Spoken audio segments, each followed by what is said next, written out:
I got one thing to help me if I get in trouble. It says a Miranda warning. I got my secret on a note card. No, it's just a quote. It's just a quote. Okay. No All cheating. right. Yeah, Let us get Miranda won't help you around here.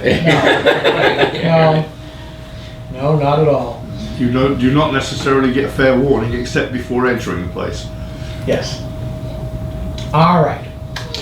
Well, we have come to our next GrokGauntlet, otherwise known in some journalistic circles as a round table, except we ask far different questions about far different topics and far different depths. And our latest victim,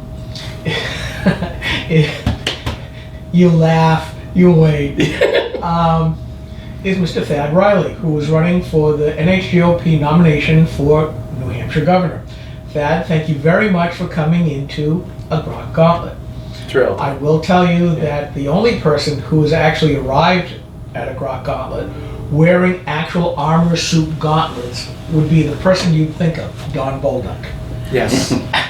Very well taken care of, very shiny. Yeah, Well, I reserved a couple of my questions because, he'll kill me.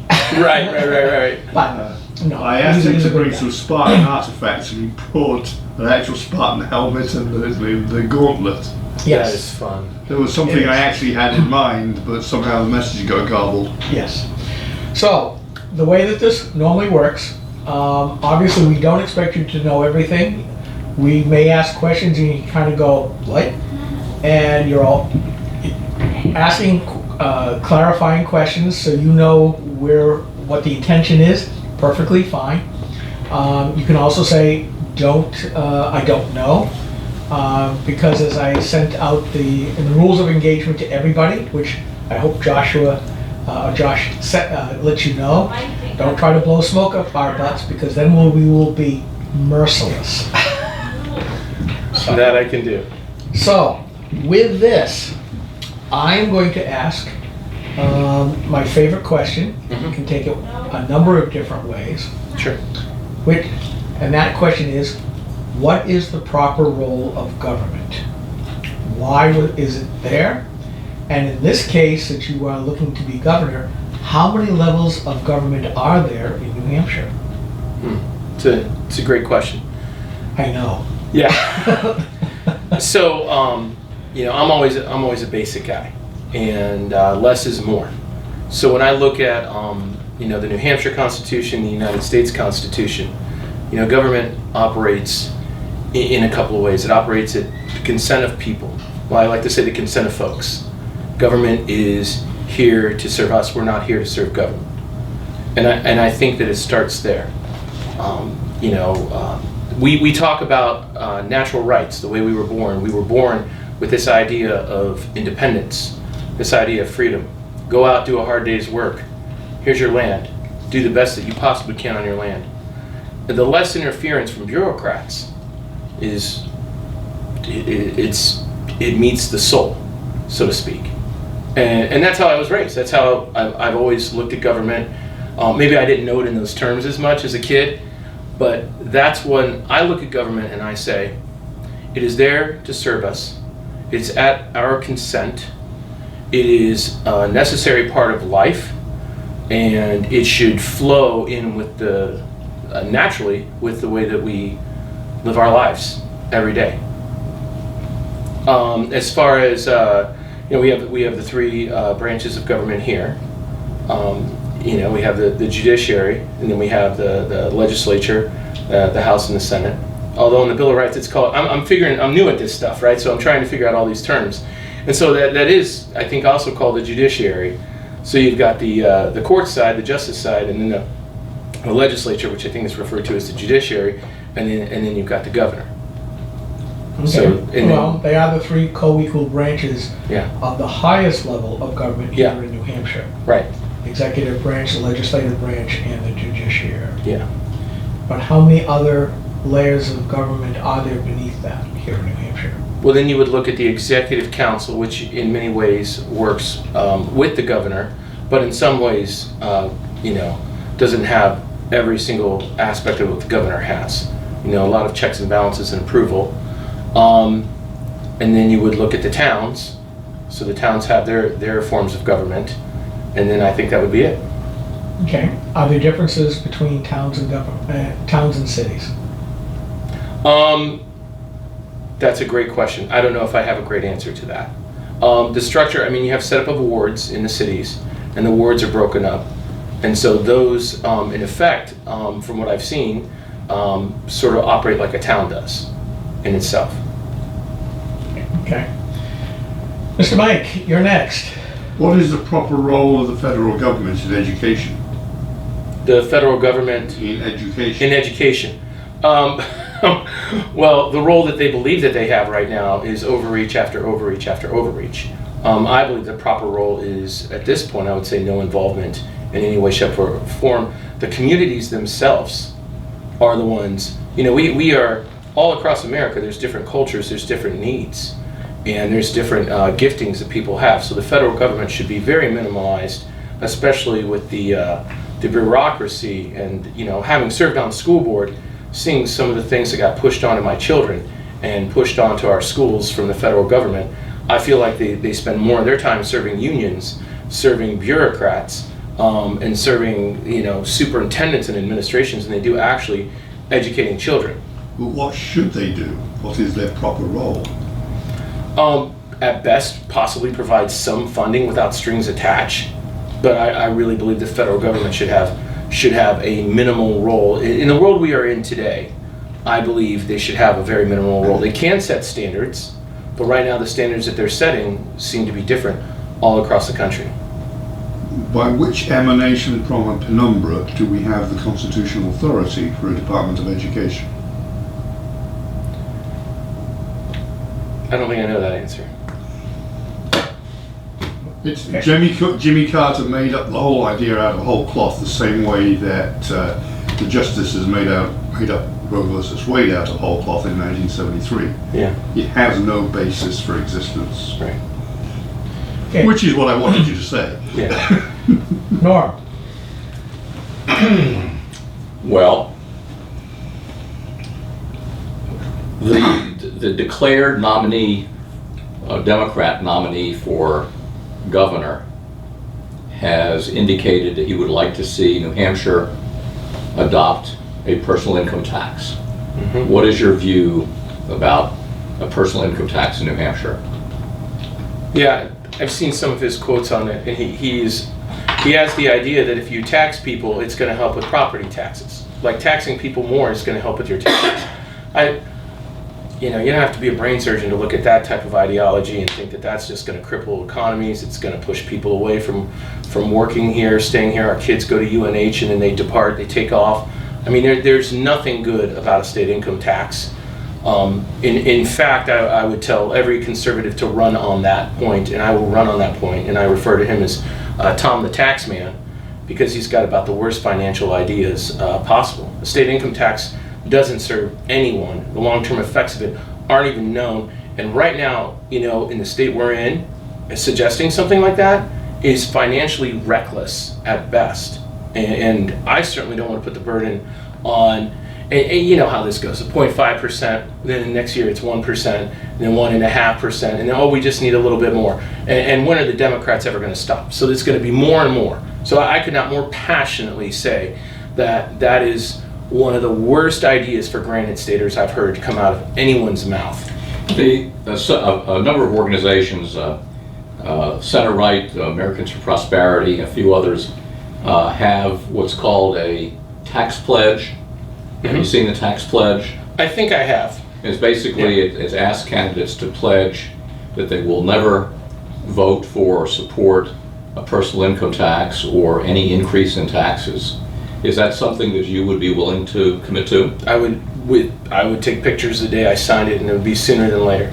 Absolutely. In addition to a personal income tax, there are proposals to establish a capital gains tax in New Hampshire. Right. Lots of other things like that. And what's your position on those? I mean, we're one of the few economies in the country, in this state, that has actually survived and thrived at different points over the past 2 years, but by no means should we take anything for granted. Any type of taxing, you know, people say taxation is theft, and I'm not always the one for big statements as much as I am for understanding like the process and trying to really make a great decision on it. But there's no scenario right now with what's going on. I mean, how many things we tax on for federal government, and you know, we do pay taxes in so many ways. We're, I think, in the top. Last I checked, we were number 7, but I heard we were moving into the top 5 in the country in property taxes. And every time they jump up, you know, working families like mine, people who fight every day, who are taking care of 6 kids, it's not okay. It's not okay at all to be having these exorbitant government programs, these schools that are blowing through money. And I have a real problem with it. Yeah, Mike. And isn't there actually a problem where the central government of New Hampshire provides some sort of kickback to the towns for property taxes, and that never seems to quite work out the way it's supposed to? But the bigger question is, when you talk about an income tax and somehow it reduces property taxes, did anybody check how that worked out for New Jersey? Because they did institute statewide taxation, and it did not reduce the property taxes one iota. They went up, of course. Maybe why a truck driver with 153 bucks ended up winning a primary, and is now took out the state. The head of The Senate President. The Senate President, yeah. Yeah, I think that was wonderful. Well, can I follow up with more tax issues, money issues? You bet. Ask one, because now that we're on that tack, I'm going to rely on my almost 10 years on the budget committee, and I've got a few as well. So ask one more, and we'll keep rotating. As we all know from our local property tax bills, the largest component of the property tax bills in New Hampshire and in most states is for the support of the government schools. Yes. What would you do as governor to try to reduce the impact of that? Knowing, and I say this because those public schools matter to me. That is so much of why I'm here. My 4 kids are in public schools right now. I have 2 graduates of public schools. So specifically to answer your question is this. I know from serving on policy committee and on the school board how these things work. I would like for somebody to sit down with me and prove why we need superintendents and administrations all over the state. I could return $3 to $6 million back to communities across the state. Why can't the school board have some teeth and some leadership, and the school board works directly with the principal? Why do I need to pay for their buildings? Why do I need curriculum coordinators work out of the school? I don't know what they do besides bring in DEIJ people and people who want to be political ideologues in here to indoctrinate children and violating our Bill of Rights in so many ways with these types of ideas, and it's against my conscience what's happening to the children today. These groups can go away. We can save $3 to $6 million per community. I'll put them on notice on day one. By limiting the SAUs. The SAUs are useless. We could still, but you can still have the high school and junior high work together with a co-op school board. You can still have that. You can still frame it as SAU. You're just getting rid of all the administrations, and you're dealing with principal, vice principal.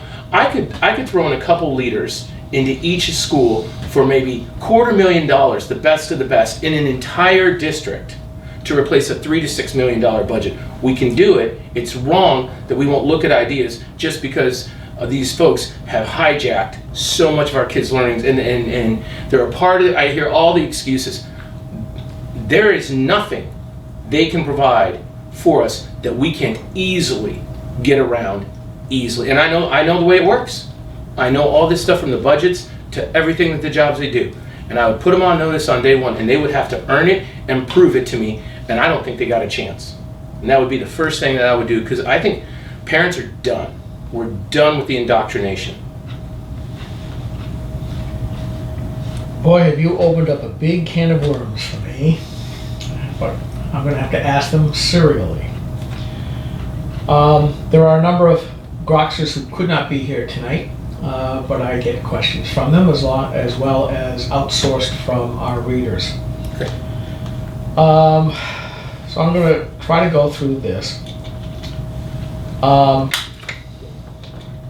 gosh, I want to ask my own first, but I'm going to do this. So why did you decide, other than being a school board member, which you had to win an election, have you ever served, this is the preliminary question, the setup, have you ever served as an elected official in any other area? No. Okay. Then why are you running for governor first before going to be a New Hampshire House rep or a New Hampshire state senator? Because we need change now. And I have to tell you, from my conversations with relationships I've developed, I don't know who can go in and, you know, I'll mention my opponent, Sununu, in this. Somebody needs to stand up and somebody needs to work hard and represent the values of the Republican Party. And I didn't see anybody willing to do it. And I was willing to do it. But I wasn't waiting for everybody else to make a decision either. I think I have the passion, the fire. It is time for an outsider to step in. And I can't tell you necessarily why for the past several years I've been so focused in on schools. But here we are in 2022, and somebody with a passion and a knowledge has come out of nowhere who's running for governor, who can do good on day one and get this ship turned around. And more every day as I talk to people across the state of New Hampshire, and they talk to me about their values and what they really care about when it comes to our freedoms, when we're talking about, and I talk about my kids and my grandkids, and this moment matters more than any other.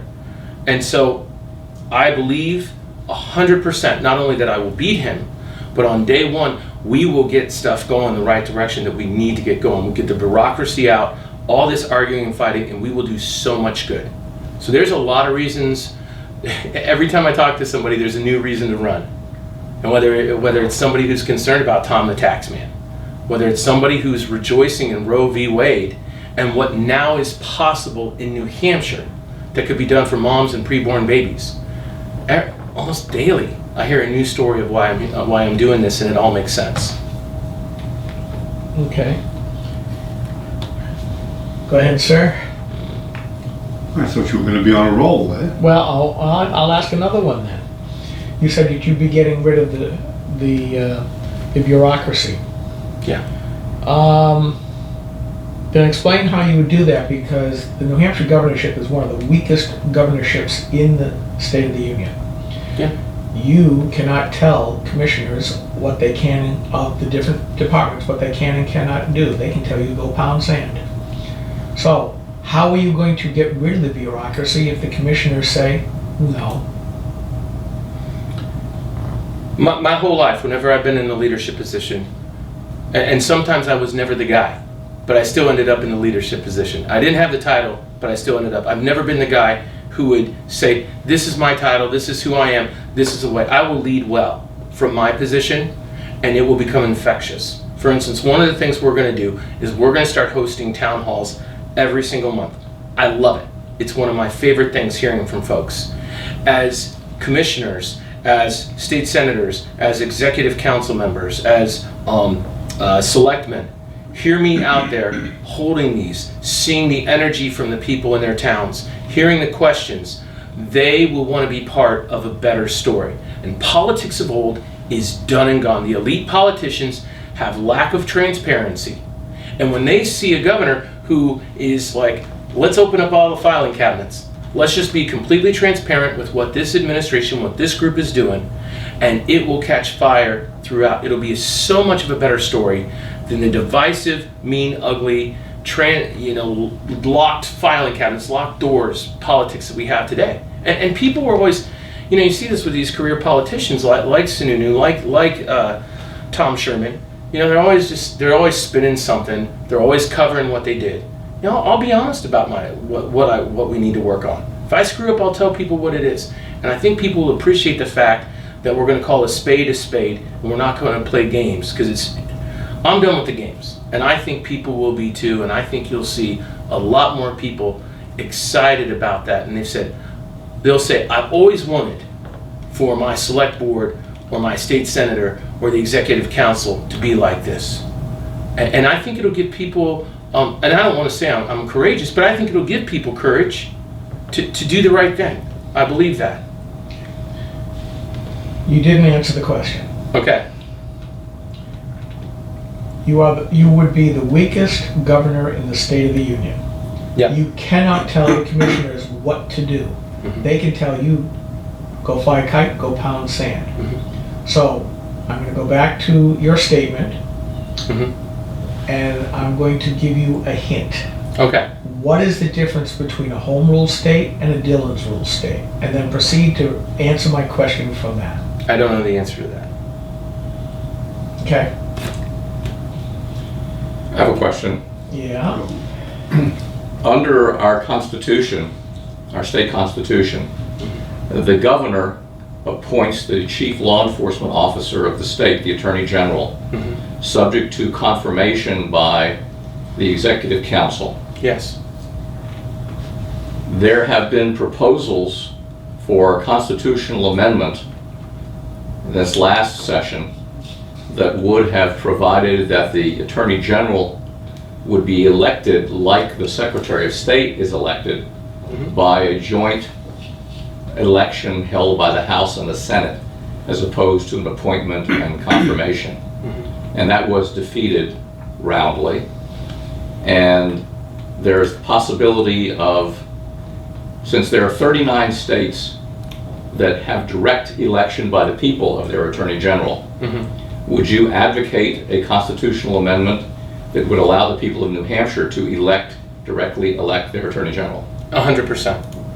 I think it's a great idea. Sign me up. Yep, Mike? Yeah, well, Since we seem to have gone the other way. Sorry. Yeah, no, That's no, all it right. doesn't matter. I'm not even so sure about direct elections, but that's beside the point. You said you would work to improve election integrity. What would you do, and how would you influence its occurrence? There's a couple of things. First of all, you don't need to have the best ideas, but you got to be able to spot who does. I do like what DeSantis has done down in Florida. He created an actual Office of Election Integrity. Here it's more of a mouthpiece. Here it's more of a, we're going to get out information. What I want to do is set up a system so we can first of all work with people who are on the ground, who know what the complaints actually are happening in the towns. And when I was doing, when I was helping with elections in Brentwood, for instance, we had people we could contact and people we could reach out to, but we never had that from the governor's office. And it would seem like that would be the place for us to have an Office of Election Integrity, and that would be a great place to put resources in. 58% of Republicans don't believe in our elections integrity, and 30% of Democrats don't. That's a good number for us to start something big. So I think what I would really do is be organized with boots on the ground. But at the top of this, my wife is an analyst. She's one of the most brilliant analysts we'd ever meet. So I get that analyst side from her every now and then, and I've talked to her about this. We have to bring in a couple of analysts who can do it by the numbers and go through and look at processes that are in place and where are we behind and where are we not behind. But we have to be open and transparent the whole time. So that Office of Election Integrity is going to have deep connections with poll watchers, observers, with moderators, and I know, I'm friends with the town moderator. She's great in Brentwood.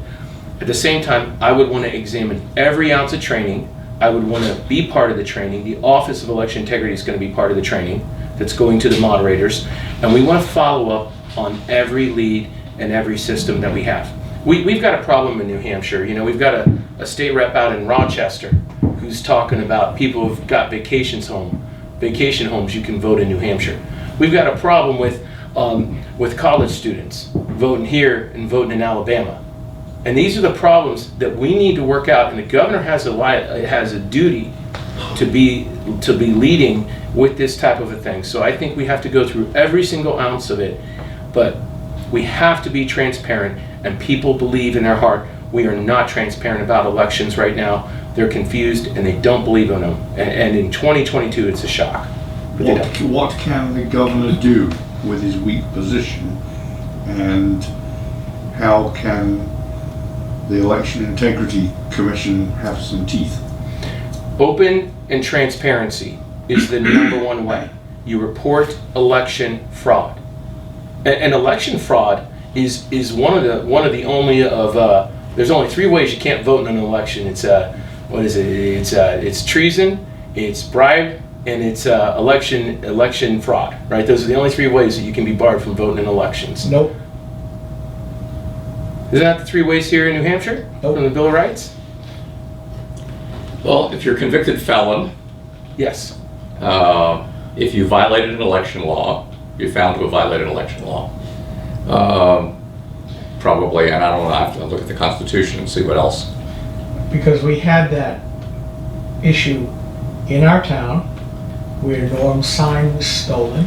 The person who stole it lives around the corner from me Yes. and was spotted by New Hampshire State Rep's grandson. He no longer can vote here Yes. in New Hampshire. There's a variety of different things. Yeah.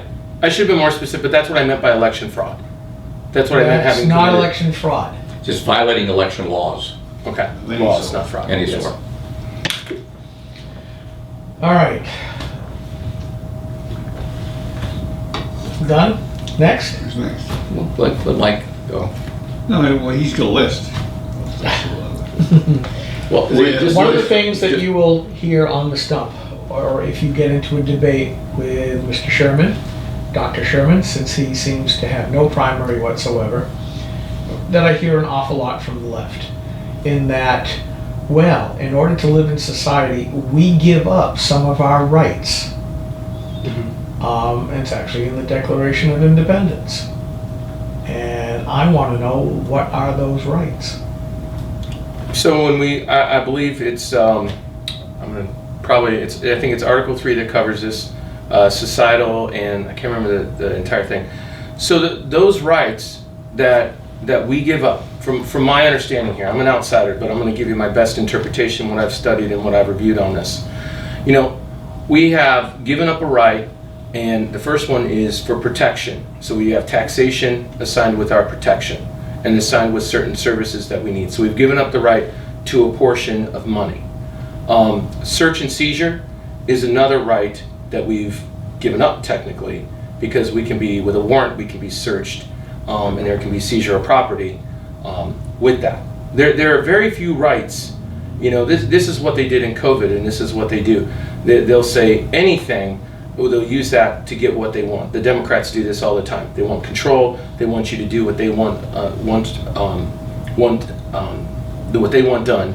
They want to do different, control different aspects of the life. And we see this all the time with their indoctrinations and power grabs and all this stuff. But there are actually very few things that they should be able to take from us. There's always a cost. I mean, like if we were living alone in the wilderness, right? There's no rights we have to give up. We go live our life. But if we're in society, we got to pay a little bit for living in this society. But at the same time, they don't have the right to change the consent of the people part of this. And that's important. That's what we've seen the last couple of years is they say, this is good, this is just, this is right, but we don't give our consent, but they still took away our rights anyway. And that's not okay. Our Bill of Rights stands against that.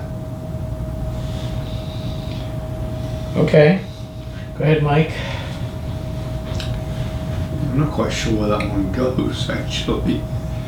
We'll come up with a new one. Well, no, because the Bill of Rights is very specific about prohibiting search and seizure without a warrant and just, due cause, or Right. actually, Upon oath or affirmation. yeah. And so it seems to me that what we're giving up doesn't seem to be covered anywhere in the Constitution. Governments are instituted amongst men to preserve these or protect these rights. Not we give up these rights.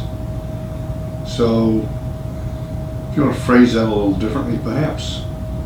When I look at the third article, I believe that's the right one. I'm not always great with the numbers, but when I look at the third article, for living in a society, there are, and of course I should have been more clear with it as far as being a warrant, being issued by a judge, and the process followed. But there are certain rights that we do have to give up as members of society, but They are extremely limited. They're few and far between, and we can easily point those rights out. Okay, hold on just a second. Let me pull that up. I'm just not When- quite, I'm not quite getting a comfortable feeling of knowing where the boundaries Here, let me read the article. of government are. Mike, let me Yeah, just read go it. for it. Article 3, Section 1. When men enter into a state of society, they surrender up some of their natural rights to that society in order to ensure the protection of others, and without such an equivalent, the surrender is void.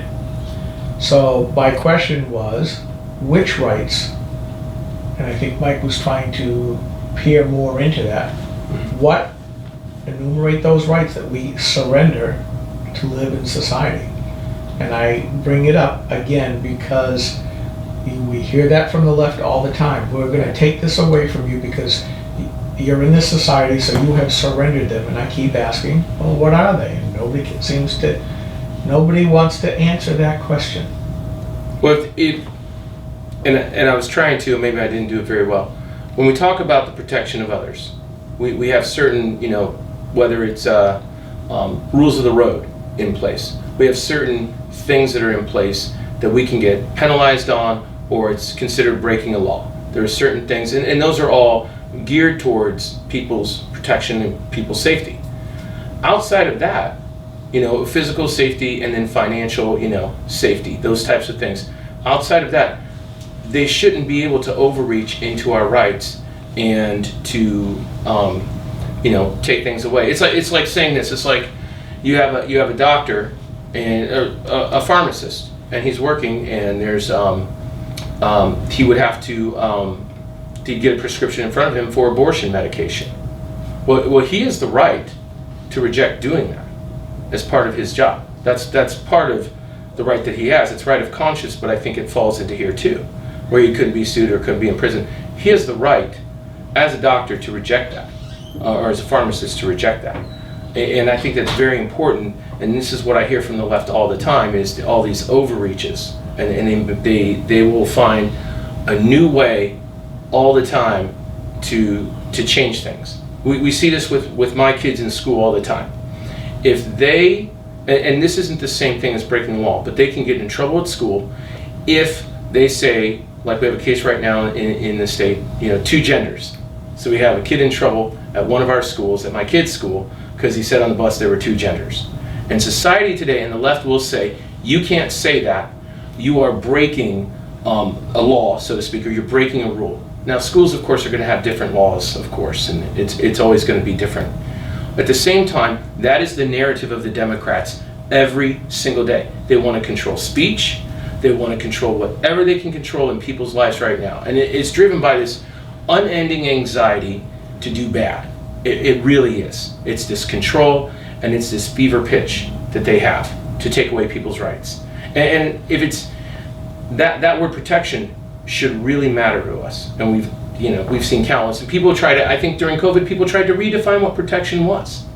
And they kept going and going in different ways. We had a restaurant shut down near us because of this, and he wanted to be open. And people lost their businesses because of all these overreaches. And I think it has to be few and far between that the government is ever making these types of decisions, and people should have the freedom. Okay. Norm, as my phone goes off during the recording, so I can't touch it. Not a problem. I was saying, where's that coming from? It's what happens when I'm recording, and we'll hear this on the recording, unfortunately. Well, I'm going to go to the Second Amendment. How about that? That works because Go to the Second Amendment. I've got something else when it comes around this way.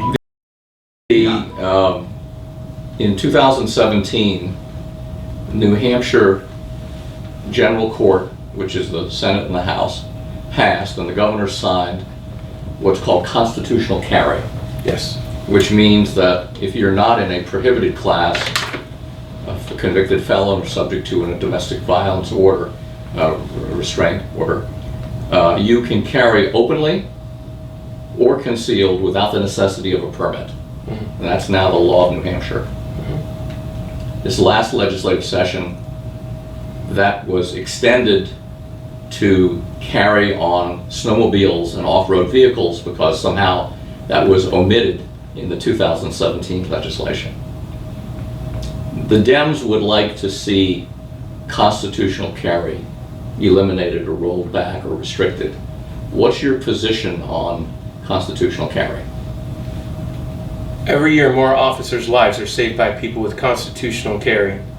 Again and again. Again and again and again. It is a safety issue for New Hampshire, and I believe for every state. If there was constitutional carry and people would embrace this, I believe that our world would be a much, much safer place. So is the answer that you support constitutional carry? 100%. Okay. If it could be more than 100, it's 100%. I support it unequivocally in any situation that I can even consider. Now, schools included. And I fought for that on school board against a leftist superintendent, and we made sure that was understood, and he lied to us, and he said that it was not allowed on schools, and we took him to task for it. it is allowed in schools. Absolutely. We also passed in this last legislative session, and the governor signed, restrictions on the use of state officers, state law enforcement, to enforce federal firearms regulations that might conflict with New Hampshire firearms laws. Right. Do you favor that, or are you opposed to that? You did great with that, Norm, and I 100%. Okay. Absolutely am in favor of that. Thank you. Okay, I'm going to combine two questions.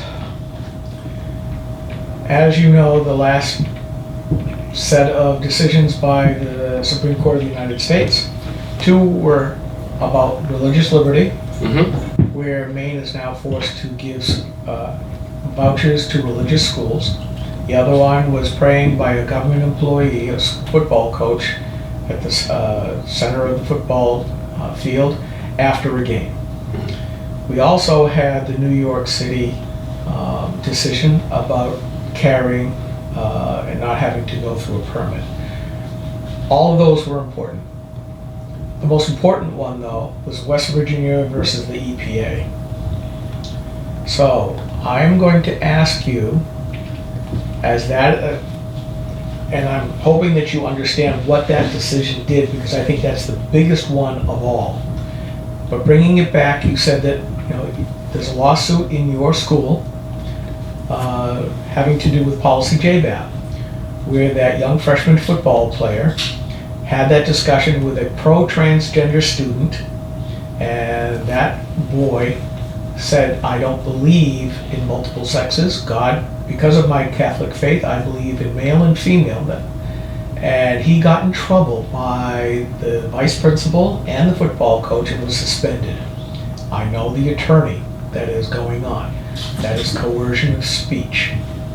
I am suing my Guilford School Board on that same policy, not only because it is coercion of speech, as well as the privacy part of it that says the staff has to lie to me by omission or commission about the transgender status of my legal son. We adopted my grandson because of the opioid epidemic.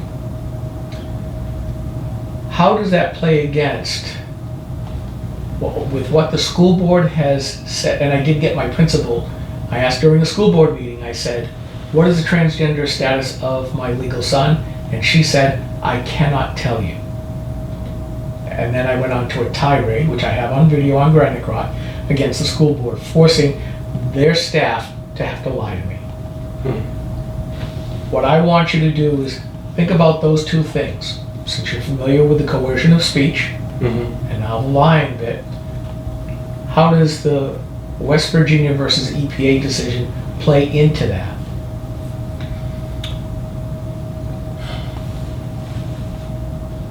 And it does go back to my earlier question of what is a home rule state versus a Dillon's rule state. Right. And I have so much information in my head, I'm not remembering the West Virginia EPA thing.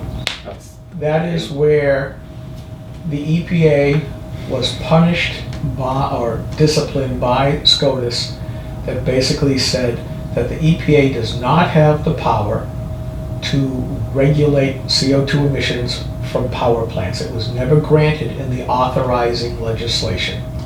That you had an executive branch agency that was assuming power that it did not have. Right. Maybe I can help a little bit on the Dillon Rule issue. Well, Okay. I'm trying to see if he knows. So Okay. I'm trying to pull that out. Okay. So, Do you know what a home rule state is? no. Okay. Okay. All right. I'll You want to do I'm not that? going to keep you. The idea, we're not here to do gotchas. No, I know. No, I'm you're trying great. to probe how much you do know. A home yeah. rule state says that a local subdivision of the state can do whatever it wants as long as it doesn't violate state or federal rule or law. A Dillon's rule state is the opposite, and New Hampshire is one of them. That a subdivision of the state cannot do anything unless the state legislature has passed a bill Yes. giving them explicit powers or delegation That's right. of those powers. Okay. Okay. So now, bring it back to policy JBAB in Exeter and in my case, Guilford. Right. So, okay. I'm trying to wrap my head around the whole question, so give me a second. Like I told Josh, Yeah. and I told you last night, we asked multi-level questions. Yeah. We're not journalists. No, I. We are political activists Yes. first. Yes. Okay. Keep in mind, we have not, the general court has not passed, nor the governor signed any legislation that I'm aware of that empowers local school boards to set these transgender policies, mandatory masking policies, mandatory vaccination policies. Right. They just dropped in like Topsy. Right. So what's your position on those? So my son was on the bus in Exeter, and I know that situation inside and out.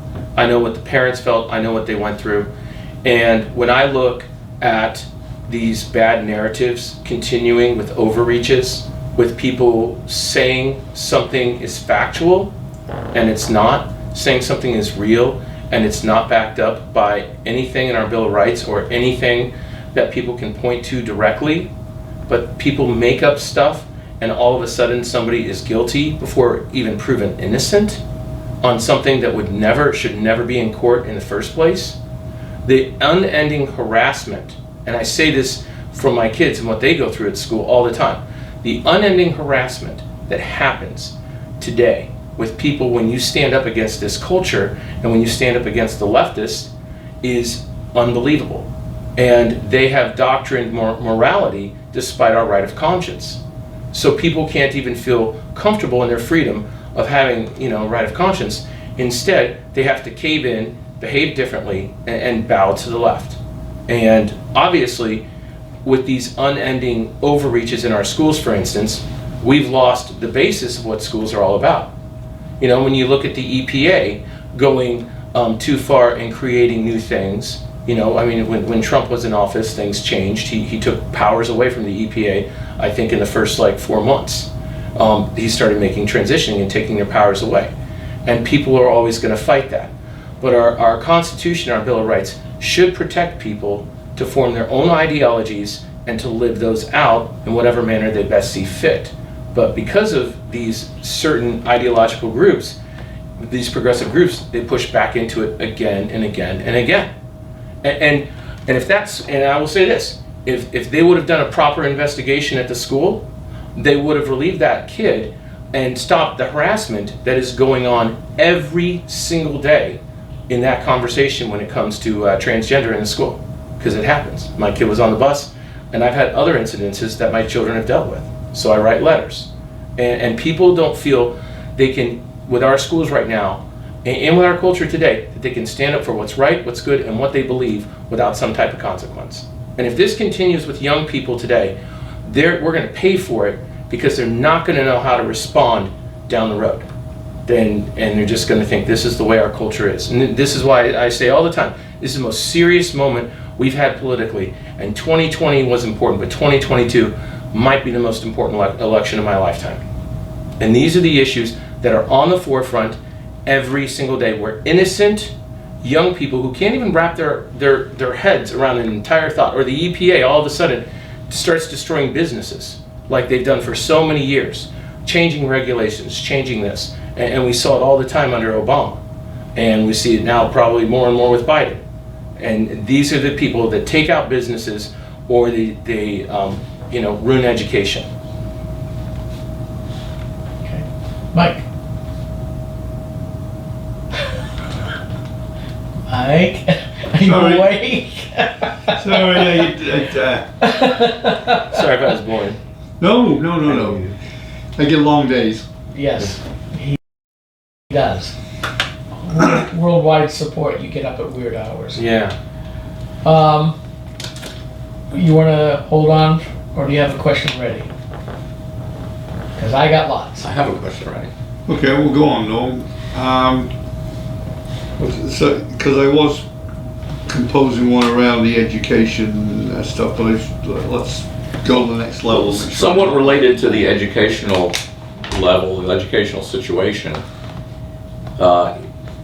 In this last legislative biennium, there was introduced, as there has been in the last several bienniums, legislation that would make New Hampshire join the majority of states that are called right-to-work states, Right. where compulsory union membership would not be allowed as a condition of employment. Would you favor New Hampshire becoming a right-to-work state? I would. Okay. Okay. Are you familiar with the Janus decision a couple of years ago dealing with public employee unions? You've heard of the I've Janus? heard of it, and yeah, it's escaping me totally. The Janus decision basically, California, I think, right? well, I think it's a Supreme. It started as a... Started there, Yeah. but it's a Supreme Court decision where, in fact, public employees do not have to join a union, even in a non-right-to-work state. But the unions don't tell them that, right? So, having a right-to-work adoption, which of course is lobbied against by the unions intensively, and in some instances, the right-to-work legislation has failed because of votes of rhinos voting with the Dems. Right. So, is the governor's position a sufficient bully pulpit to bring along conservative, fiscal conservative, social conservative Republicans to vote for these things which we advocate, or which you advocate? Absolutely. I mean, you look at Sununu, who's a rhino. He's done nothing in elections. He's done nothing to build the base. He hasn't targeted people to run for election and get people excited about them. Like on the on March 8th, I went to 8 different towns campaigning for people because I want to have people who represent me and my family to win these elections, and because these issues are so important. So when we negate those things and we don't have people fighting tooth and nail for our best candidates, it's on us. It's every person who chose not to give $10. It's every person who chose not to tell their friends to vote for somebody in their town or to hold up a sign. And there couldn't be anything better that the governor could do than to go out and actively campaign to stop things like this, knowing that if you have a strong conservative base, which obviously this is the moment in history for us to really have that in 2022, then let's go. We have to take advantage of this moment. And if we don't, we will never have a better president in our life to get people in office under than Joe Biden, unless we have a president who comes in, a conservative, who unites a lot of people and does a lot of good, and I think honestly, without a doubt, when I'm governor, I will unite conservatives. I will fire them up and they will come out of the woodwork and they will want to be part of their towns and their communities because they will see the support that they will get from my office, and we will work harder than ever to get conservatives elected. Okay. One phrase that hit me last night as you were talking to the Belmont County Republican Committee was being on the right side of history. Right. And I will be honest, I generally don't hear Republicans using that phrase. It is a a phrase of the left trying to say we are morally superior to everyone else. Mhm. And with that said, is there a side to history? Is there a right side? Is there a wrong side to history? Absolutely. I mean, our history is full of evil. Our history is full of things. You know, you look at Hitler, you look at Mussolini, you look at all over the world, oppressive regimes. And right now in America, we see it. When I have the parents of a kindergartner, and that kid comes home from school crying because of the whiteness on his skin, that is the wrong side of history. CRT and these conversations and these burdens are being put on children in our schools today. That is so much of it. So there is a moral component that is intertwined with history in your viewpoint. Absolutely. I think I would be disingenuous to say that it's not. And we will be judged by generations that come after us. Or is it that history is just history, that there is a retelling of history, but history in and of itself is amoral, meaning no morality at all. It is just retelling of events and dates, sometimes motives, but does that, and it's a serious point that I'm trying to bring up. I'm not trying to No. go linguistics No, you're good. police here at all, because I was a little shocked to hear you say that. Sure. Because the left is always trying to use the arc of history is an allied one, trying to prove that they are the morally superior ones, or that the arc of history is always towards justice. Right. No, it's not. As we can see what's going on in Ukraine and Russia right now, it oftentimes is war. Right. This is about good and evil right now in this moment. And every day we have a decision to make on how we're going to address evil. And this is why we have, I'll give you a great example. We have a drug problem in New Hampshire that we've had for years. You're going past the question. Sorry, okay. You made a statement about history. Right. I am asking strictly about what is history, because you added in a layer into history that most conservatives don't use. Right. The left does. Right. So I'm asking, was that just a phrase you thought was correct to use? Do you believe in that moral appendage of history? I do. Or is it just a recounting? No, I think there absolutely is. And I think never more in this moment right now is it important. Okay. Mr. Mike.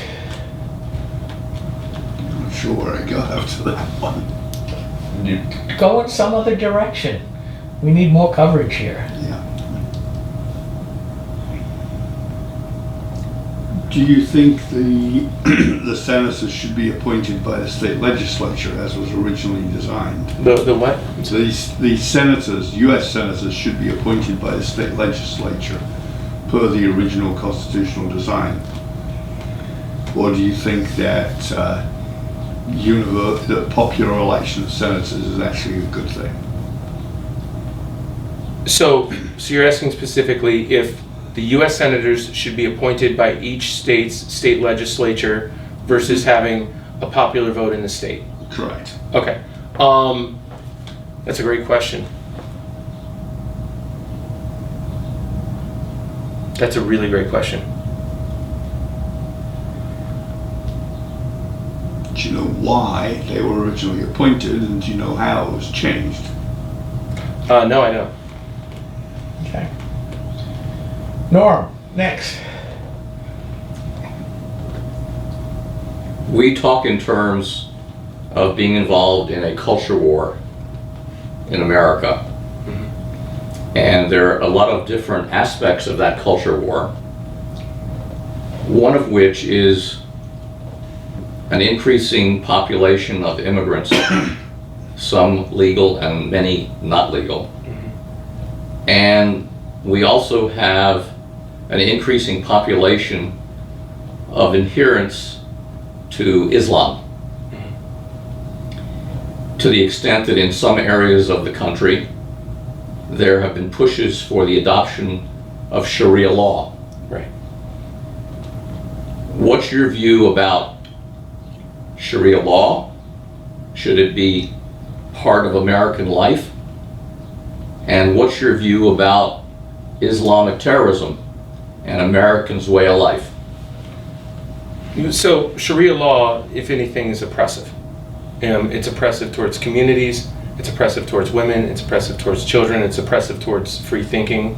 Our culture is built, and the way that our country is built is the idea of government by consent, yet Sharia law is nothing of the sort. It is commanding, it is indoctrination, and it is extremely difficult for, how do you build the ideas of living in a free country around Sharia law? How do you build the ideas of you can, you look at the greatness behind us in American history, and you can achieve that today with Sharia law. Islamic terrorism remains one of the greatest threats in our world today. And any ideas of maybe it's wokeness or whatever it might be that takes this stuff lightly, the intention of these regimes is to kill us. And that's what their doctrine says again and again and again. And they take violent attacks. So, I would say absolutely our radars have to be up obviously on Islamic terrorism, but Sharia law has absolutely no place in America. And I would be shocked if any community tried to actually put it in place and survive the next election. I would imagine that their leaders and their political officials would be gone faster than grease lightning. Okay. We have for the size of government that we are, or the state that we are, we have a pretty good sized budget. Okay. But how much of that is federal money versus how much of that is New Hampshire money? One simple question from me. Yes. Yes. I don't know the answer to the percentages or the numbers on that. I know we had a $366 million surplus last year, but I don't know the answer to that. Okay. All right, Mike? Do you think the state should strive to completely free itself from federal money? In other words, even if we shrink our budget and our government, not to take anything from the feds. Everything has strings attached. Right. And I've talked about that a couple times, and I think those strings.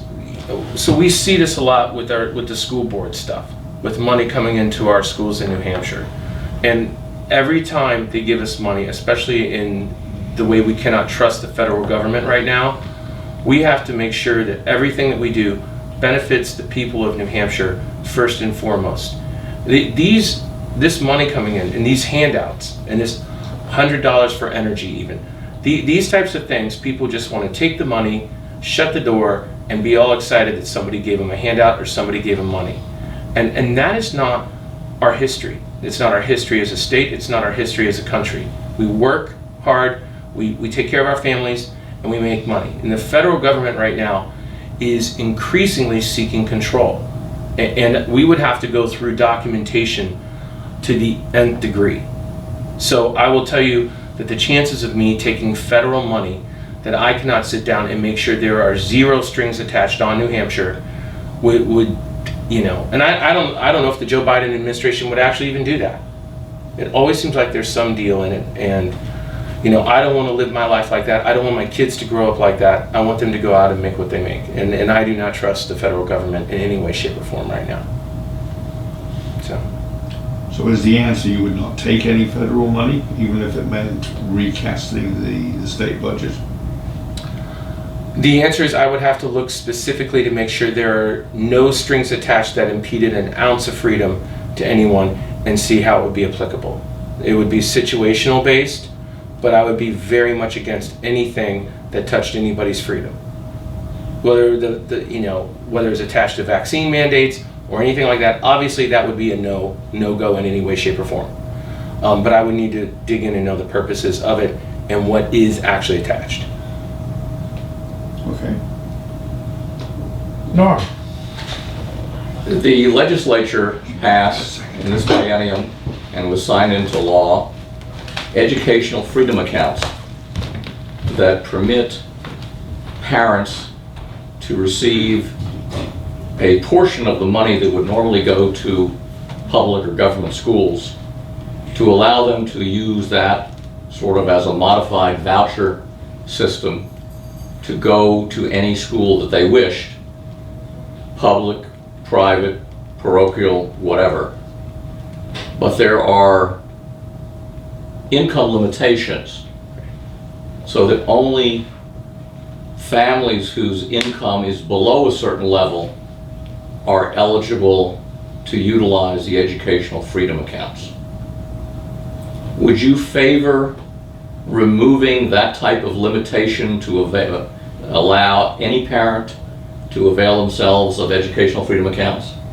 As fast as possible. So it may have to be like a 2 to 3 year plan to get to that level, but it would need to happen as fast as possible. We want to raise the amount of money that parents get, and we want to raise those income amounts. And I hear a lot from those folks who are very concerned about that, and they would like to be able to access it, but they just make a little bit too much money. But private schools can cost 20, 30, 40,000 a year, maybe 18,000 or 15,000 if you get some scholarships, but it's not enough for a lot of families. So we would want to make it work for everybody. So you would be doing the same thing that Ducey just did in Arizona? Yes. Yeah.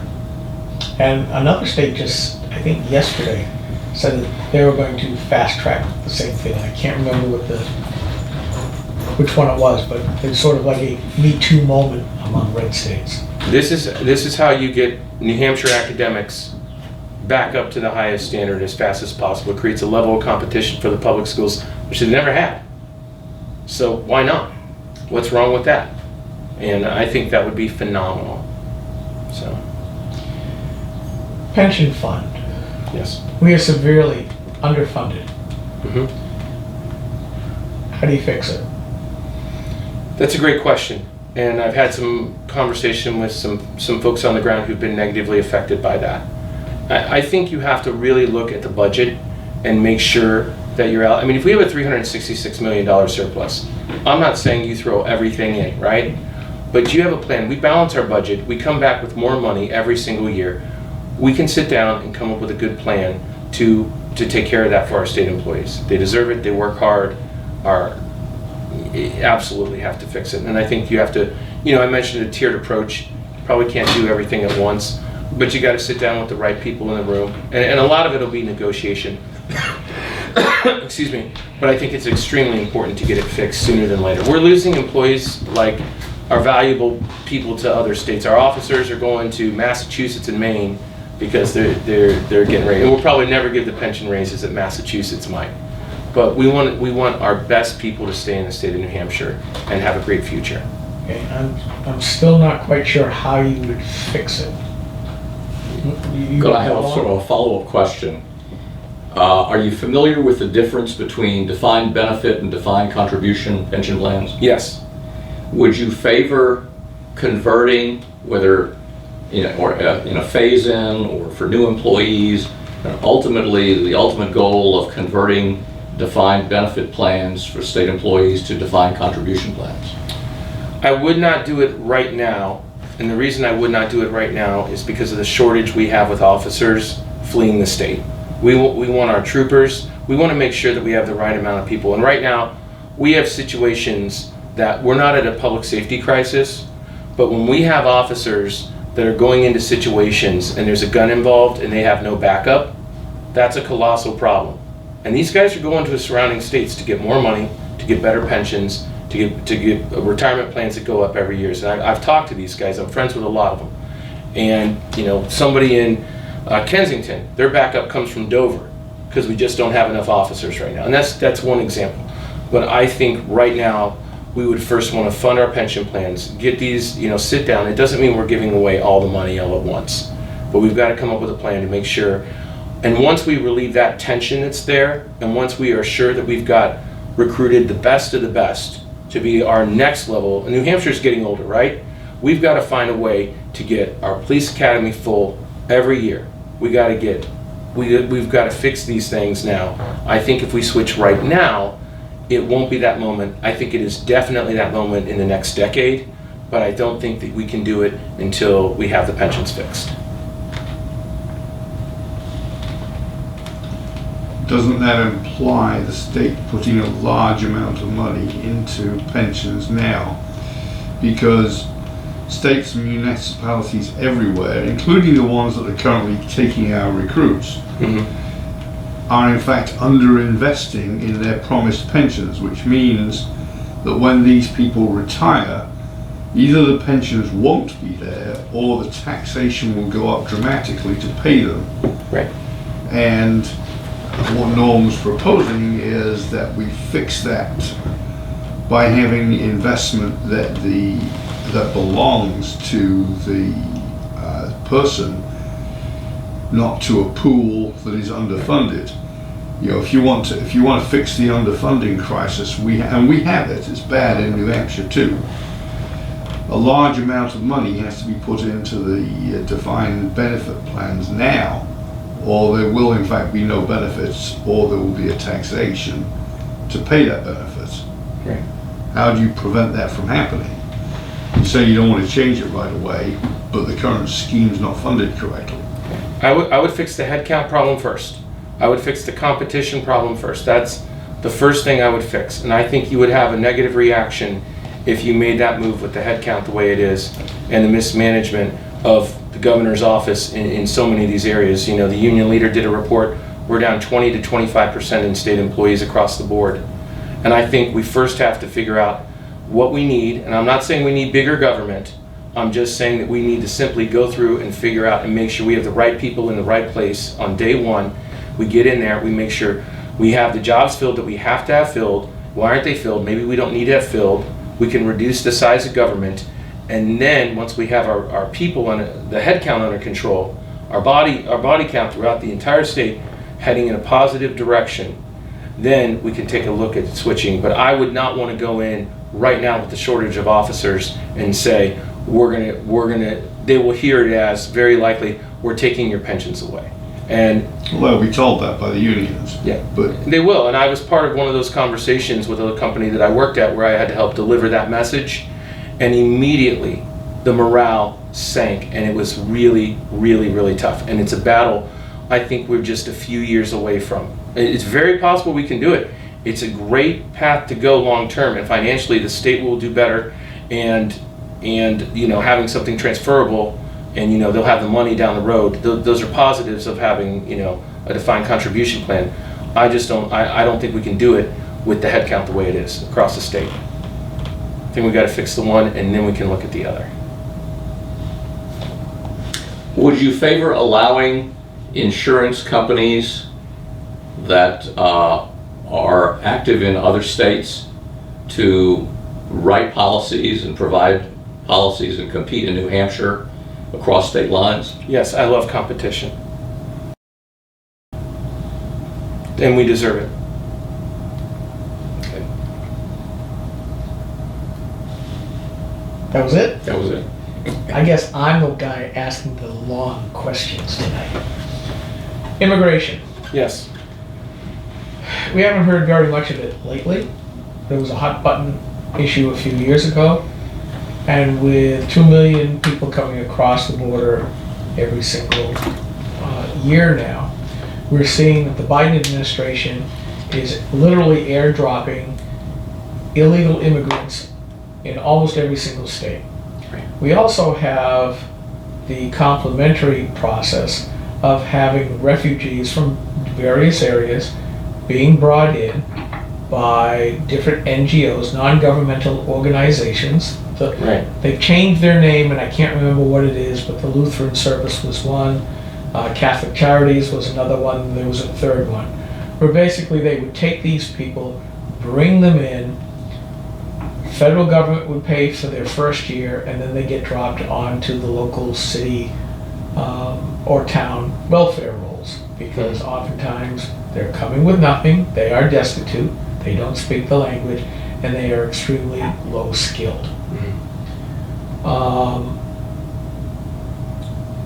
Trump asked governors do you want them to come to your state? A lot of states said sure, some said no, and he listened to them. Biden's administration, or Democrat, Obama's was the same way, but it seems Democrat administrations don't even ask that question. Would you push back? Would you, if asked, would you say no or yes? And if you weren't asked, would you push back about having people dumped into the state without us knowing about it? Manchester has a problem, Nashua has a problem, and I think it's Dover or Rochester has a similar problem. How do we keep up? It's almost like, who has the big Somali population in Minnesota. Maine?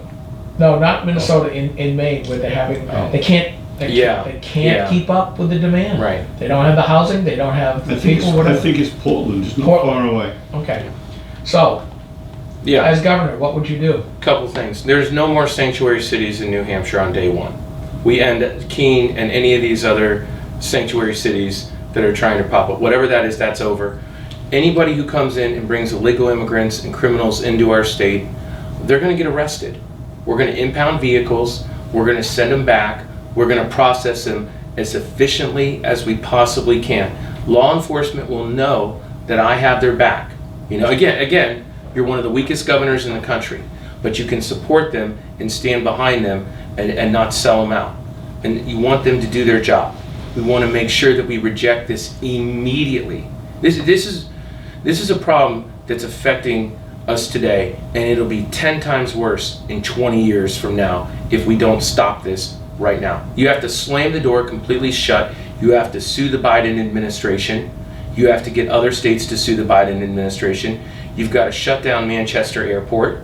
You know, we've had a little bit relief, and people don't want to talk about the northern border. And finally, last week, after me badgering about it, Sununu finally mentioned the northern border, because we're starting to have problems up there again. In 2017, we had it doubled to 2018, then 2009. Every year was doubling to 250, 500, over 1,000 illegal immigrants that were grabbed by our border patrol. It was increasing far beyond the numbers that they could handle. It died down because of COVID, because that shut down a lot of travel and that messed a lot up. It's increasing again, and now our border patrol's down in Mexico, and they've been helping out. Not all of them, but some of them are down there.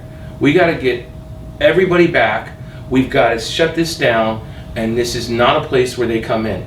So whether they come in vans across Massachusetts border, and we get the vans, and we pull people aside, and we send them back, or we arrest, or we impound vehicles, we make it illegal. Any transportation this will happen on day one. I will work with the legislator, because I don't want to be, obviously as a governor, your powers are limited. But I would love to see a bill and a law come across my desk, and we would impound vehicles and ban for life any transportation company that is caught bringing illegal criminals into the state, illegal immigrants.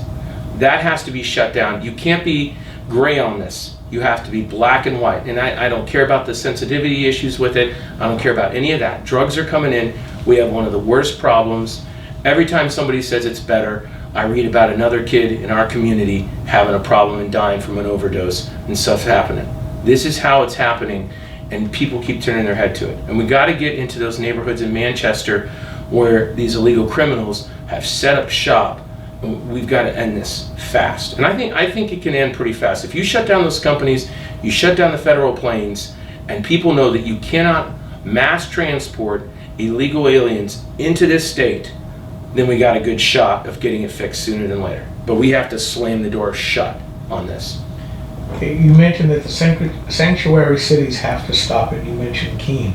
Yeah. How, as governor, would you make them stop? Well, again, you have limited powers, but I would work with the legislature. We're obviously going to have a nice, strong, I think, conservative legislature to work with.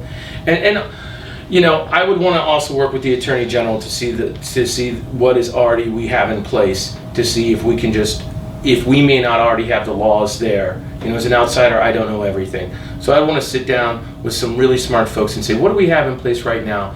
And is being a sanctuary city even legal here in New Hampshire?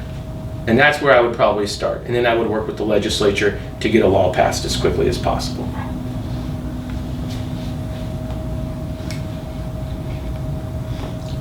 seems a bit pie in the sky. I'd love to see the immigration stopped. As I said, it is, however, difficult to stop, especially when it's the federal government that's transporting the people here. So would you immediately bust them back out? Immediately. Immediately, they have to go wherever they came from.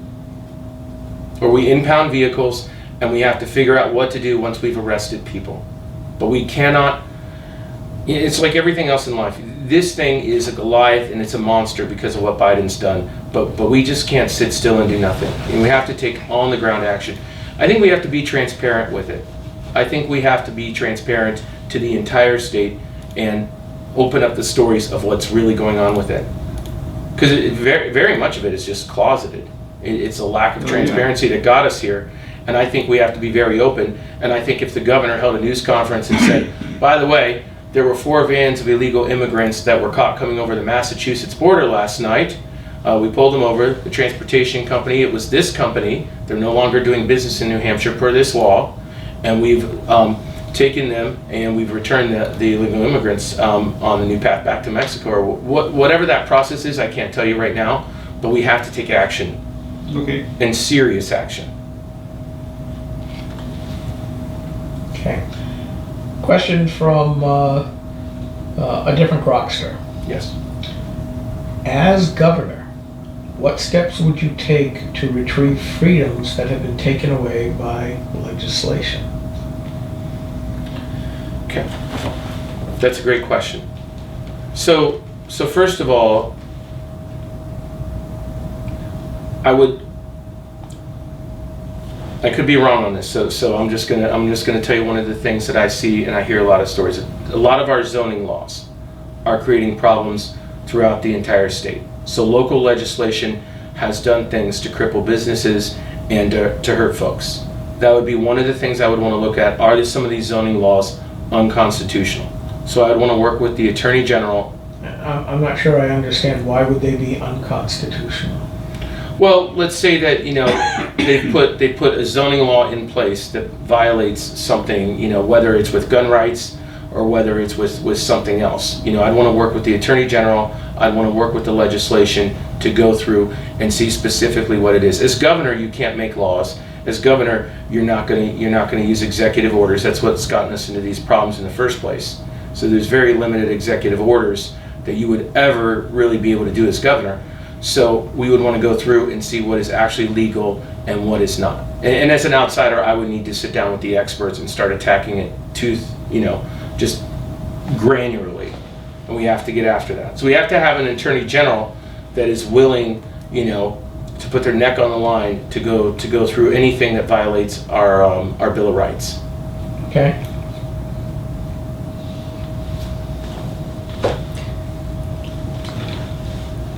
There is a view by many in New Hampshire in political life that's shared by me that our Attorney General, whether the current Attorney General, the occupant of the office, or the prior Attorney General, basically the Attorney General's office has been probably the weakest link in the executive branch. It reports to the governor appoints them, yet and the Attorney General would have the right, for example, if a city adopts a sanctuary city policy, the Attorney General should be able to go into court to seek to have it set aside, but they don't. What would you do if you're governor, and how would you direct your Attorney General to act in enforcement of legislation, enforcement of rights? Right. Well, one of the things that I think has always been one of my strengths is understanding I'm never going to know everything. I'm never going to be able to interpret everything. So the first thing I want to do is surround myself with a guy like Dan Insa, somebody who understands our Constitution. And I think that is the most important position that I can have as like my wingman in everything that I do. So that I'm following, if I have somebody like that, it's going to be a much easier transition, a much easier process in making sure that we're doing things by the book. And then we're going to have an Attorney General that also works with that wingman, who is sitting there saying, this is not constitutional, this is a violation of people's rights, this is totally against what we're supposed to be doing, and an attorney general that isn't, worried about the media, isn't worried about the woke mob, but is in there passionate about doing the right thing day in and day out, and that is a constitutionalist at heart. They have to have the passion of the Constitution, or it's just never going to work out, and they're going to create chaos, and then it becomes their own thing. And these are the problems that we have today, where people will tend to go more with the culture instead of what they're actually supposed to do, which is the right thing by the Constitution. But that Attorney General, in every position I have to have that constitutionalist close to me who can inform me as we're going along, because you can't know everything. And you got to be able to count on the state legislatures, all these folks who are working and passionate, who've written and done so much work for so many years to help give guidance as well, who truly love our Constitution and love our freedoms. So those people will give guidance, but we have to have an Attorney General that is not afraid to do their job. As I mentioned before, spent almost 10 years on my town budget committee. Yes. 2 terms without Norm. Then I had a bit of an open time, and when I came back for my third and last term, Norm was the chair. Yes. And I came to learn during that time that I had to study all the RSAs pertaining to budget law. The one that caught my eye the most was Article 28A, mandated programs in the New Hampshire Constitution. It reads, "The state shall not mandate or assign any new, expanded, or modified programs or responsibilities to any political subdivision in such a way as to necessitate additional local expenditures by the political subdivision unless such programs or responsibilities are fully funded by the state, or unless such programs or responsibilities are approved for funding by a vote of the local legislative body of the subdivision." In other words, a town meeting. Right. Your opponent, Sununu, along with lots of Republicans, a few years ago signed a law that went directly against this, and I railed about it for years. That they passed a law that said feminine hygiene products had to be in both the boys' and the girls' bathrooms, and supplied no money to the local school districts to have that done, which it was, the upfront cost, when you look at 25, 26, 50, whatever $1 million, it's a small cost, but you still have to buy all the supplies on an ongoing basis. You have to install it. If it gets destroyed, you got to replace it again, yada, yada, yada. But the main thing is, they did pass a law, unconstitutional. One of our other Groksters, New Hampshire State Rep Judy Aaron, put a bill into the hopper this last session saying, this is blatantly unconstitutional. And it was voted down. But the original bill was signed by Governor Sununu. There is a list of things that have been passed by the state legislature that are blatantly unconstitutional. I know who's got the list. Would you be willing to take that list and then convince the legislature from your bully pulpit that these cannot stand? I want to phrase this correctly so it's a me answer, so that you guys can hear it really from me. Convince. What I would want to do is bring in the Constitution, show them that it's constitutional violation of rights, show them the hardship, potential long-term even hardships that we could be causing communities down the road. We've set a bad precedent. So what do we do with all these bad precedents? So we've got to take apart these bad precedents one by one by one, and we've got to get rid of them. So I would absolutely be energized behind those types of ideas, especially costing the community, especially for something as ridiculous as that. I would be energized to do it. I would want to find my most passionate people in the legislature to come in and to be my allies on this, the majority leader. I would get committee leaders, everybody, people with long service who know everybody, and we would fight that fight. Absolutely. 100%. Okay. Mr. Mike? All right. Can I run to the bathroom real quick? I'm sorry. Yeah, sure. Is that abnormal? Hook her right. Okay. Yeah, but you know what? While you go to the bathroom, I'm going to get me a coffee. I think you need. I was thinking of my next question while you were going on. You know, it was fascinating. I was watching a thing on the History Channel about foods in America. There was a documentary series, and I didn't realize that the federal government basically coerced the Coca-Cola company into reducing the caffeine content to 50% of what it used to be.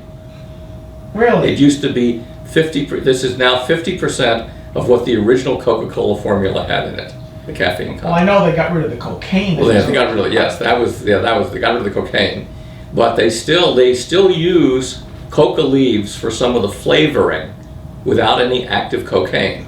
But the caffeine content has been cut in half. That's fascinating. Meanwhile, the government coerces them to use high fructose corn syrup Yes, right. Yeah. by restricting the import of actual sugar. Well, yeah, and by artificially protecting the sugar growers that live in Florida. Yeah. Yes, the Fanjul. The who? The Fanjul family, Fanjul. Okay. The Fanjul family who, financed Marco Rubio's campaigns. And are we still on? Everything's always on. Yeah, the Fanjuls that are well known. It's can have large sugar plantations, and the federal government has artificial price supports.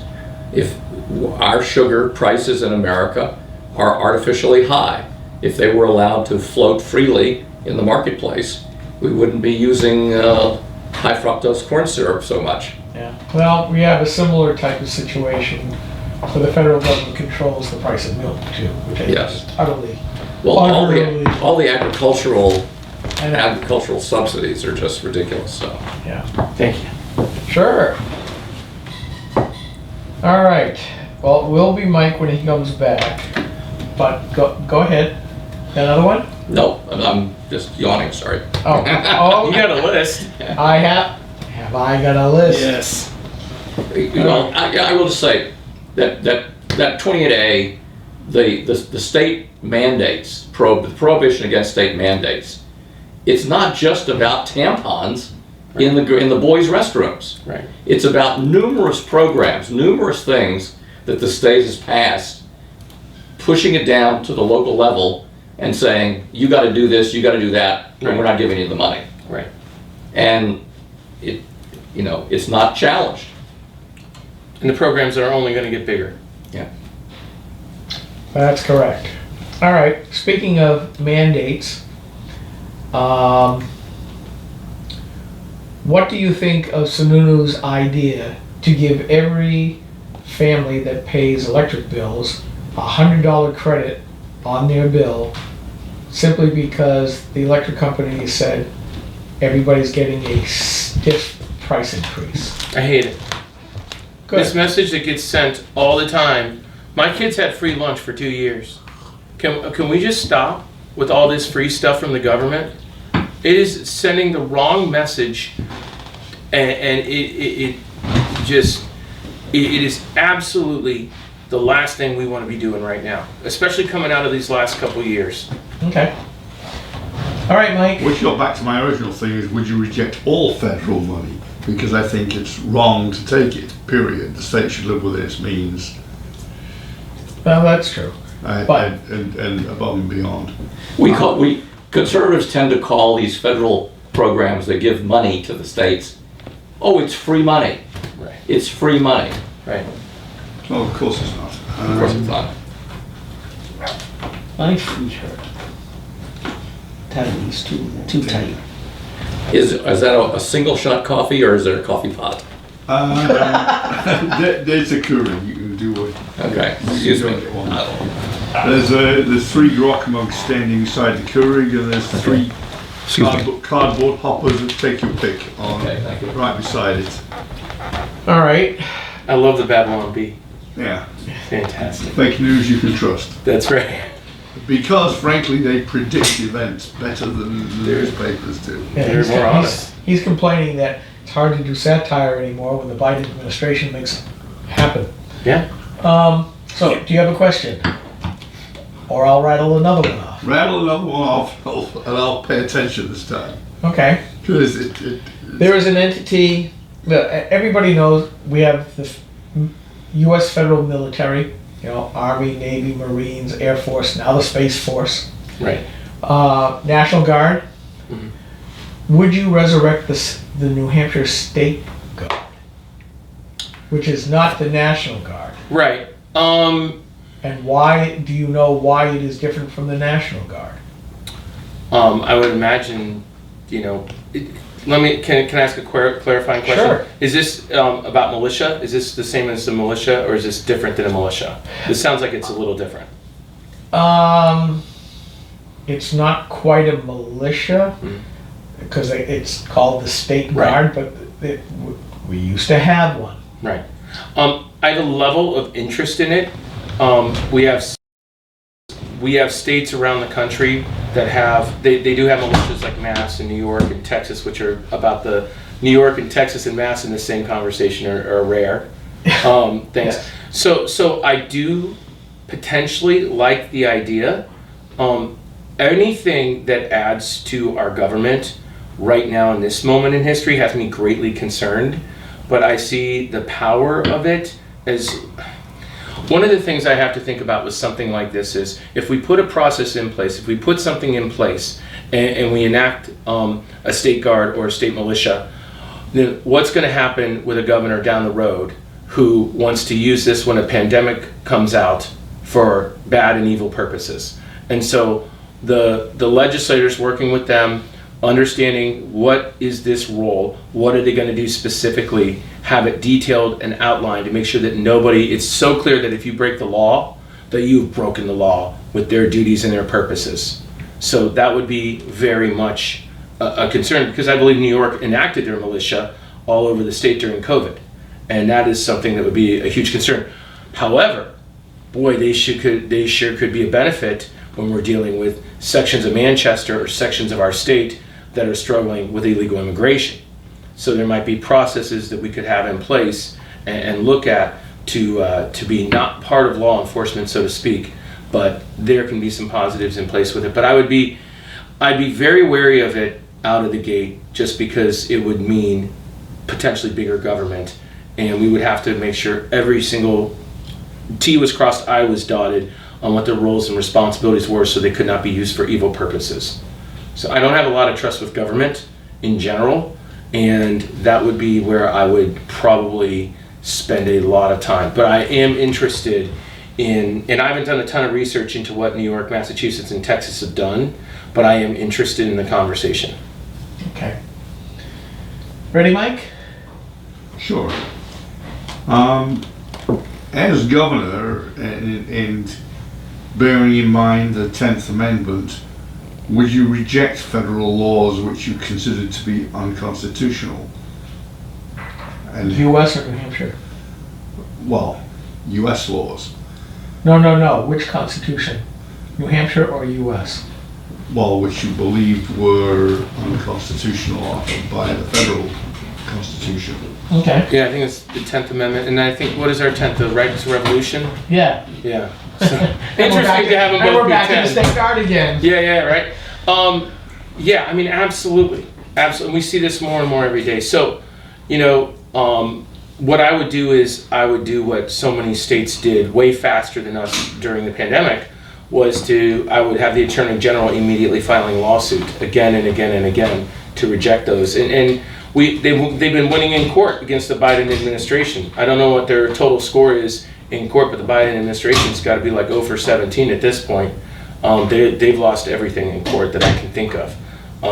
And so we would immediately sue, take them to court, and it would probably be shut down. We want to be leaders, though. We don't want to be the 38. We had a Democrat in Kansas suing Biden about the vaccine mandate for the 100 or more employees.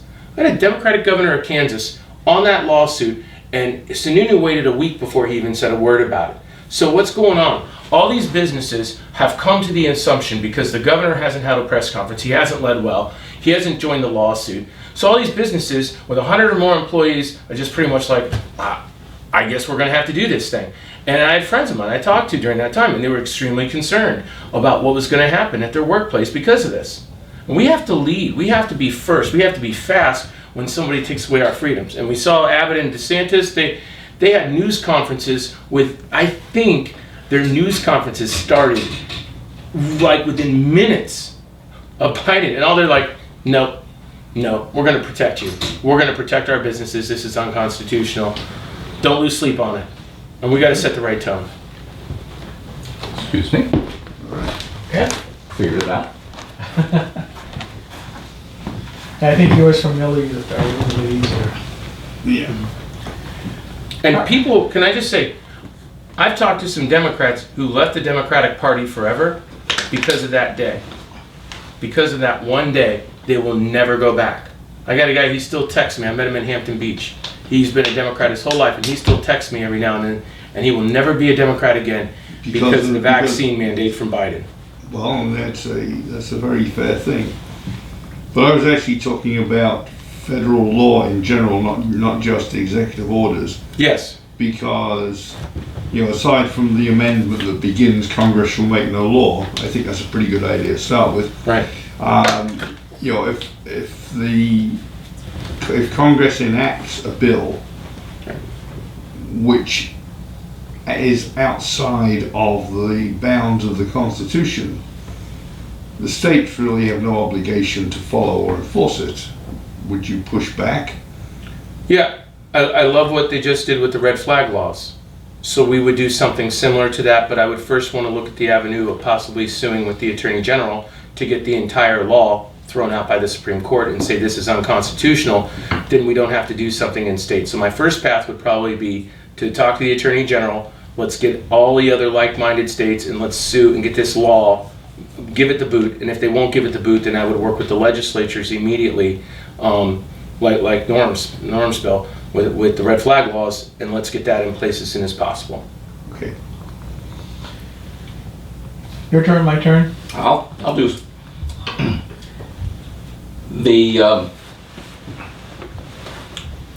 make sure I get my thoughts together here.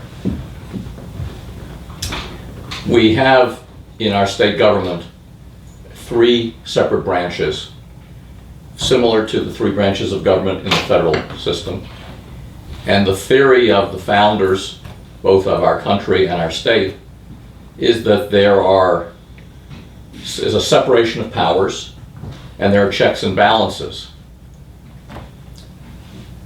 In the situation of the judicial branch, which in our state and in most states has a great deal of power over the individual lives of our citizens, the judges are appointed by the governor with the confirmation required of the executive council, which consists of 5 members. So the governor plus at least 3 members of the executive council, so 4 people basically decide who is going to be a state court judge at every level, including the state Supreme Court.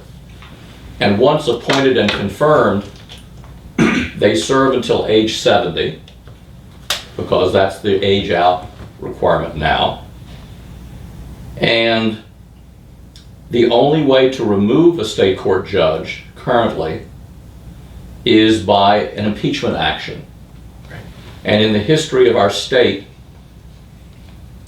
there have only been 2 impeachment actions brought. One in the early 1700s, which was abandoned. One in the 20th century, in which the judge was impeached by the House of Representatives, but acquitted by the state Senate.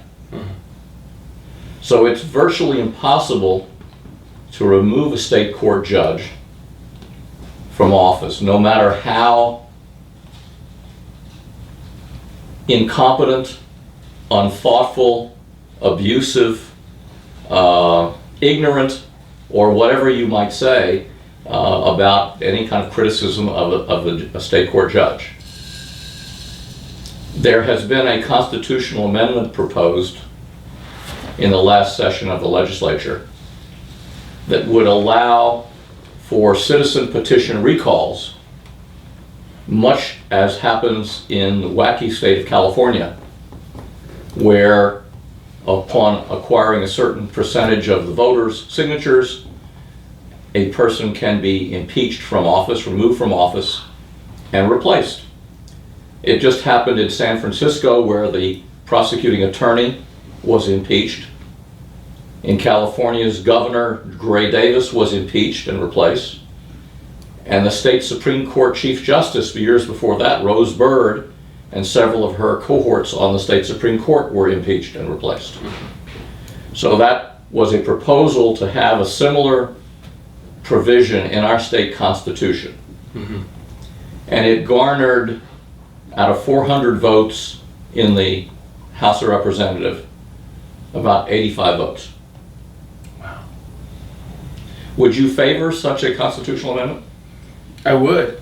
I would absolutely do it. We see runaway judges all the time, and what I loved about San Francisco in that story was it was the people. It was the consent of the people, and that was a great moment for the people in so many ways. It inspired them.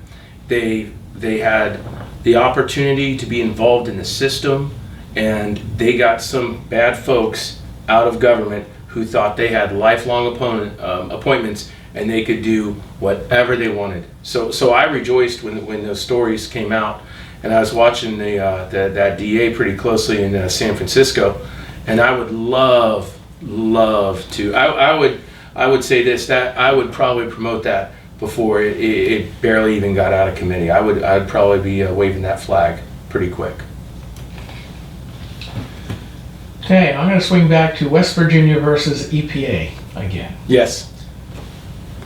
A lot of lefties, and I often bring back posts from a website called Tree Hugger, which is exactly what you might think it is. It is an eco-socialist paradise, and I and a few other conservatives go in there and ruin their party. All of them complain that SCOTUS took away the ability of the EPA to regulate CO2 emissions. I pointed out it had nothing to do with that, nothing to do with global warming, climate change, climate chaos, whatever else you want to call it. It had to do with the separation of powers between the three co-equal branches. And again, as I said earlier, this had to do with SCOTUS telling EPA, you were never given the authorizing legislation to regulate CO2 emissions.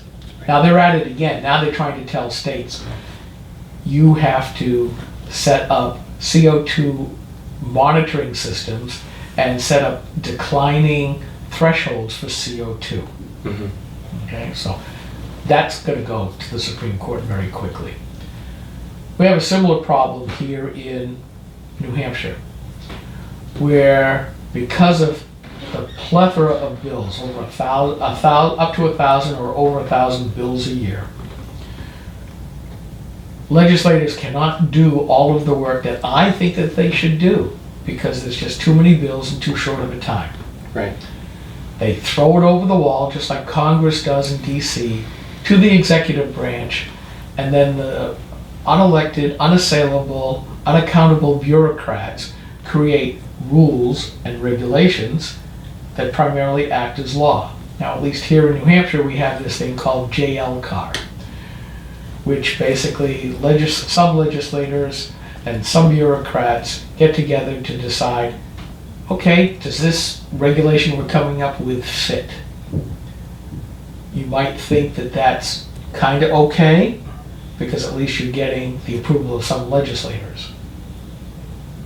But it's now that you know that the legislation that comes over should be complete and you are only executing it, you are not defining it, you are not interpreting it, would you be willing to reject any bill that, even if you have some of your folks go through it, to say, this is not fully formed, throw it back to the legislature and say, fix it and do your jobs, or would you veto it? Regardless of we need this bill right now, and there may be a tremendous need for that bill. Right. Would you say, no, do your job? Were you offering me which one I would do, either veto or send it back, or what would I do? Either, I left it open. You know, you always want to look at the situation case by case. The idea You is know- taking the power of writing regulation and rules by the executive branch bureaucrats away from the bureaucrats and putting it back on the legislators to do the jobs Right. right. Right. So anything that I get that's obviously, you know, the joy of coming into this as an outsider is, and being a business person, and that's how I'm trained is, you look at the facts in front of you, you match everything up. If not, you do the Japanese lettuce inspection. And the Japanese lettuce inspection is you just leave it sit at a port for 14 days and it ends up dying. Now, you can't do that with a bill, otherwise it passes, right? So what you want to do is, first of all, I want my team and I to be really aggressive on the front end. I don't want the Republican legislatures to get fired up about a bill, have it come to me, and not know what I'm going to do. And I want to know what's going on. And I know that's a lot of bills that are coming in, but I want to know, like boots on the ground, what is coming so we can identify the problems early on. You know, like this whole redistricting thing was a clown show from my opponent. An absolute disgrace and a clown show. He could have gone in early on. It wasn't a surprise we were doing redistricting. He could have given some thoughts, some ideas, and worked with Ross Berry and the team early on and made this a smooth transition instead of having some joker from California make that decision. That's one example of not working with folks. But I would, you know, early on, I would probably send things back until people got the message that these things are going to be vetoed if they're incomplete, if they don't make any sense, if they're going to take freedoms away from people, if they're wrong for New Hampshire. You know, those are the things that I would say early on you want to, you know, work with folks and give them an idea of what's going on. But at the same time, you know, you want to have a line in the sand and say, look, you know, we're 3 months into this and you're sending me this. You know this wasn't good work. Sending it back is not one of the options you as governor would have.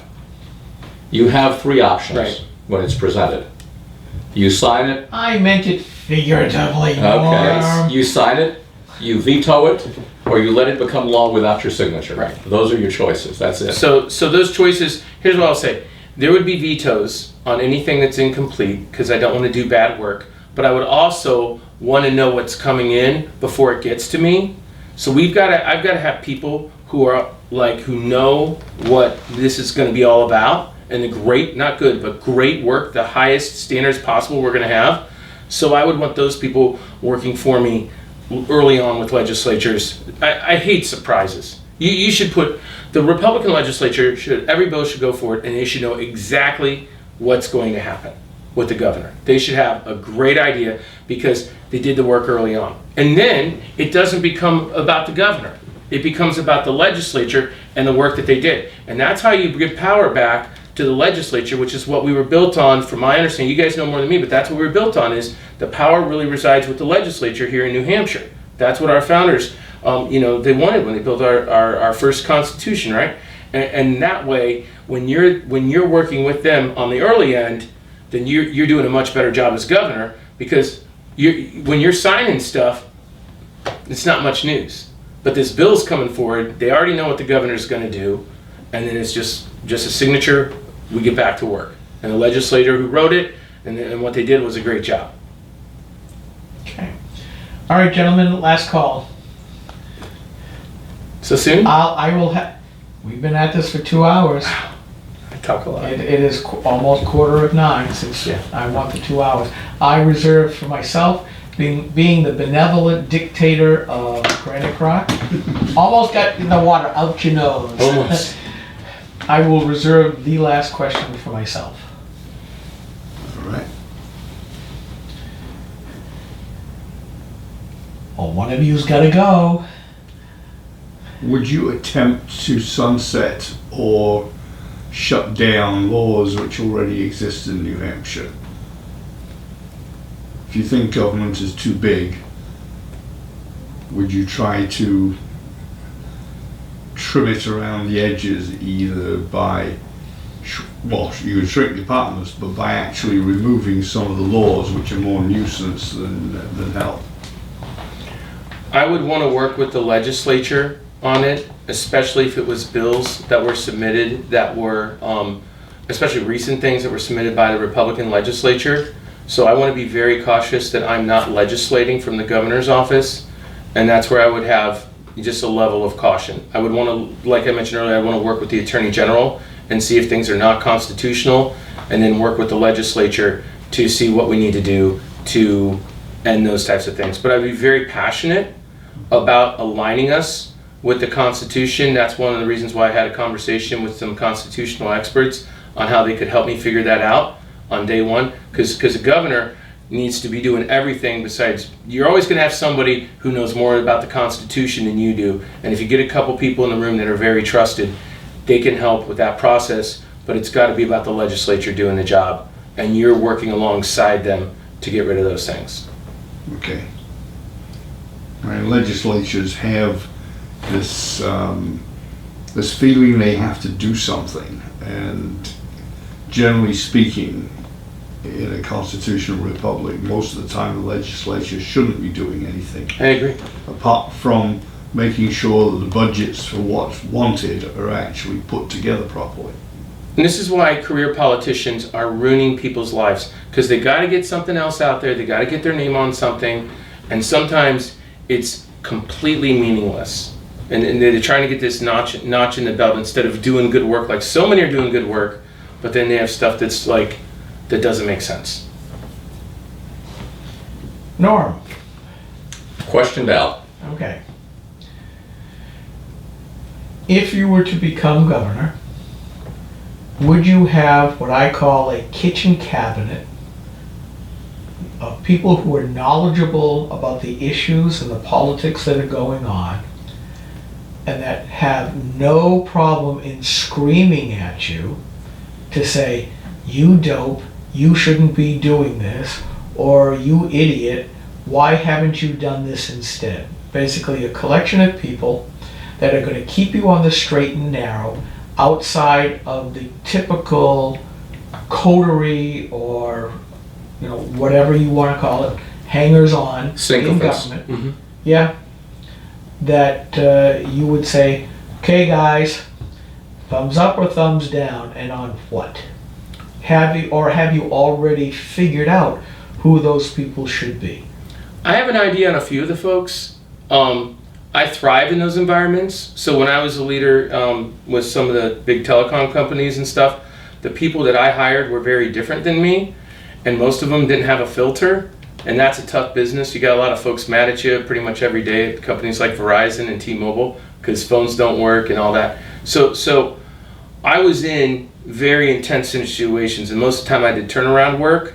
I had to have people without a filter, and that makes me a better leader, and that makes me, I like it. I like the push. I like to do a great job, and my personality is built for that because I don't take things personal. I don't get all wounded, and I know that when people are at their best is when they can live in freedom and they can say something to you, and you're not sitting over there dealing with hurt feelings. So those are the people that are the most fun, and those are the people who care. Those are the people who always care. The people who won't tell you, sometimes have an agenda. Sometimes you don't know what they want, and that can become more confusing. And when I go into those turnaround places, and you're in the worst nightmare of a team or a store you've ever seen in your life, you will never fix it if somebody's not telling you really what's going on.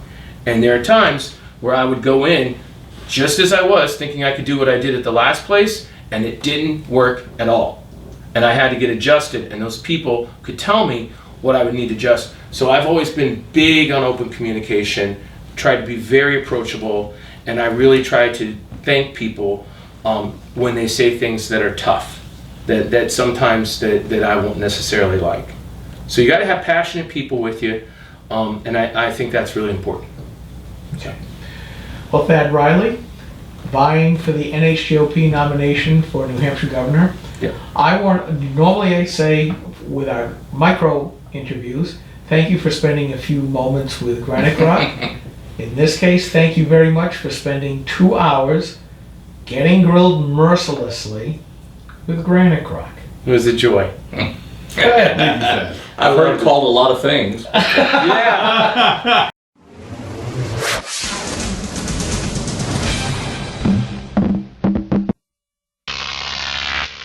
Grok TV.